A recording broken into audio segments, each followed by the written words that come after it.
Ya teman-teman, kita sekarang di tempat yang kata orang sekitar sih angker, tepatnya di bekas pabrik SSS di daerah Solo. Ya ini kita ada segmen dimana kita cerita misteri pengalaman masing-masing, apa pengalaman dari teman kita cerita di ruangan yang ini paling serem. Kita juga ada apa ini? Nah, ini ada suara juga. Dengan lumayan serem. Udah biarin. Ini kita juga ada bakar dupa. Ini buat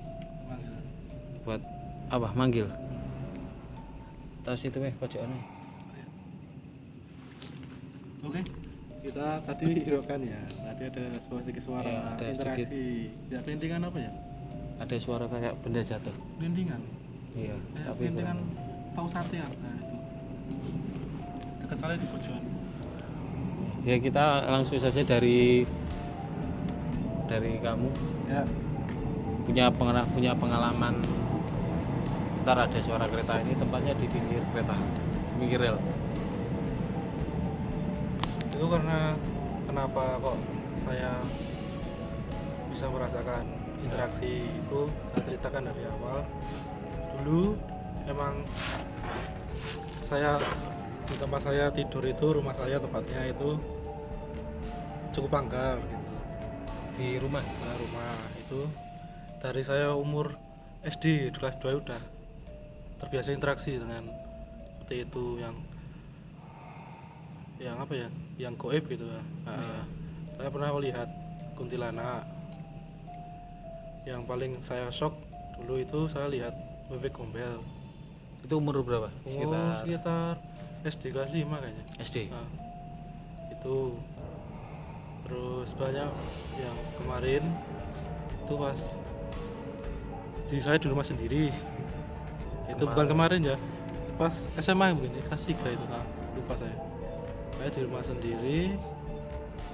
Terus ternyata pas saya tidur di depan pintu kan, pintu kamar saya kan langsung berhadapan di pinggir pintu rumah, itu langsung jalan ke arah pintu ruang tamu gitu. Nah, itu kan kalau saya nengok ke bagian pintu itu pasti kan kelihatan jalannya.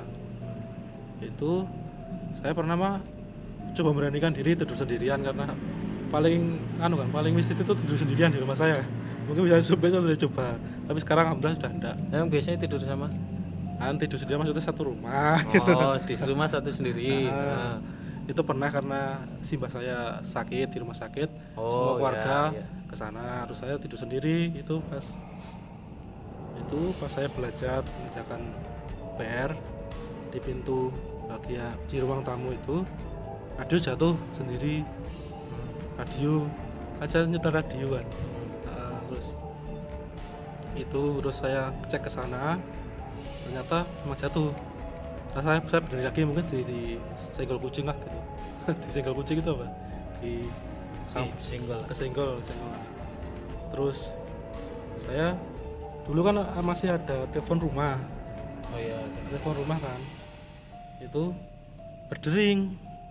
Mungkin keluarga saya rumah sakit ngabarin gitu. Terus saya cek nomornya, kan ada layar kecil loh.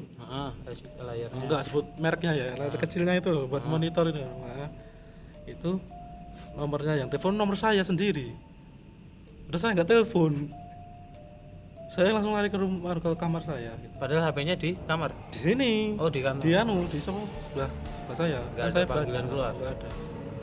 Ya, telepon nomor saya sendiri gitu. Terus saya nggak telepon gitu. Langsung saya lari ke tempat kamar saya. Terus saya coba beranikan tidur lah. Terus saya mau kemana gitu, tidur aja. Tidur di tengah malam saya kebangun, terus saya miring ke arah pintu lagi. Terus saya lihat seperti tuyul, tapi tangannya panjang, kakinya panjang, kayak jangkrik. Setan apa? Nggak tahu, mungkin saya cari tahu itu tuyul, tapi kok tuyul bentuknya seperti itu. Ya itu ceritanya gimana kok bisa rumahnya bisa kayak angker? Oh ya, Apa itu kan itu emang daerah situ angker apa emang pernah kejadian apa gitu? yang harus saya selidiki. Saya kuliah karena suasana mungkin semakin mencekam gitu. Sudah banyak interaksi terus, saya konsultasikan ke kiai. Hmm. Itu ternyata rumah saya ditanduri, Dibikin orang. dibikin orang gitulah, karena persaingan bisnis. Oh, urusan bisnis. Itu dari kecil gitu, seperti itu. Jadi saya mulai terbiasa dengan keberadaan mereka, asal mereka aja, jangan terlalu dekat dengan saya gitu.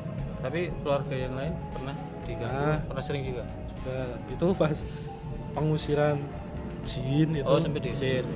Diusir sama kiai kan. Oh ya. Nah, saya coba interaksi sama adik saya. Itu kita baca, coba-coba lah gitu ya, coba-coba gitu. Apa bisa toh gitu. Kita coba Al-Fatihah di depan yang katanya ditanami itu. Sekitar jam 9 malam terdengarlah suara wanita menangis. Sangat jelas dan nggak mungkin saya lupakan suara itu. Jam berapa? Jam 9 malam.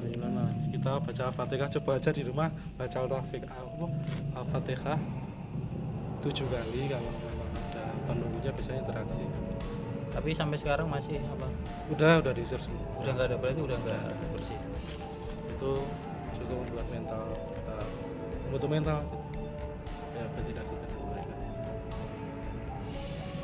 Kalau jenengan sendiri si Seno Marcel Seno Marcel gimana, ada cerita? Kalau saya sendiri sih pengalaman pribadi nggak ada. Cuman dari cerita dari temen, kan temen pernah ngobrol di, kalau di Solo namanya angkringan ya, di He. Iya. Ya itu pernah ngobrol sama ojol. Itu ojol itu dia pernah cerita, itu katanya dia dapat orderan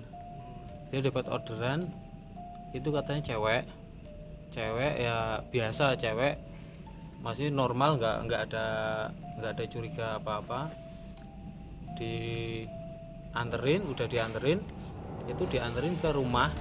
Itu kayaknya daerah tengah ya, pinggiran kota Solo lah. Itu dianterin, katanya rumahnya besar. Itu katanya itu pas diturunin itu dikasih uang 50.000, kembaliannya suruh ngambil. Ya pas ceweknya itu masuk rumah, itu katanya gerbangnya buka sendiri. Ya ojolnya temanku itu, ojol itu ngiranya rumah gerbangnya pakai remote. Ya dikiranya kan rumahnya besar, dikiranya remote. Setelah dia masukin uangnya di kantong, dia langsung nengok lagi ke depan. Itu rumahnya udah kayak rumah kosong. Itu nggak ada, kayak rumah udah nggak kepake. Itu kayak udah rumah nggak kepake. Dia bengong agak lama di depan itu. Tiba-tiba itu dari agak jauh itu ada yang manggil. Itu tukang angkringan itu loh, yang di jauh itu tapi agak jauh. Dia dipanggil, terus dia nyamperin, ditanya sama yang jual angkringan, Pak ngapain di situ? Terus dia bilang, habis nganterin orang di situ. Orang situ rumah kosong, katanya cewek. Terus dibilangin sama angkringannya, yang jual angkringan itu, katanya itu udah sering ada beberapa kali, udah 3 kali kayaknya udah kejadian ojol nganter ke situ. Ya pas ditengok uangnya itu, pas udah tahu dikasih tahu itu uangnya, ditengok di dalam tas itu udah berubah dari daun. Nah itu kejadian itu saya juga serem. Itu kejadian kayaknya saya udah tahu lokasinya, udah tahu saya. Cuman daerah rumah Anda? Enggak sih, cuman pernah lewat dari situ. Itu emang rumahnya sih serem. Udah kayak rumah nggak kepake lah. Jadi kalau lihat dikasih uang malam-malam, lihat dulu uangnya ya, mungkin jadi daun. Tapi katanya orang sih kalau habis dapat gitu orderan uang, dapat wujud daun, itu katanya daunnya suruh nyimpen, itu katanya jadi rezeki besok. Kata mitosnya orang sih kayak gitu. Dengar. Kalau yang dirasakan pas penelusuran kemarin, katanya lihat itu Gimana? Oh itu. yang di putih-putih itu bisa diceritakan. Mungkin kemarin belum masuk kamera ya. Lihat apa kemarin? Itu yang kemarin itu enggak ngeliat kayak bayangan putih. Nah, Itu terbang cepet banget. ya karena yang dibuat lokasi yang kemarin itu di atasnya itu pakai putih-putih itu mungkin tempat Kata orang sih katanya pocong tapi di atas sih. jadi di situ satu tempat itu kayak banyak energinya itulah. Udah. Kalau Mas kameramen Mas Rizal mungkin ada cerita kan? Enggak. Oh, kita putus.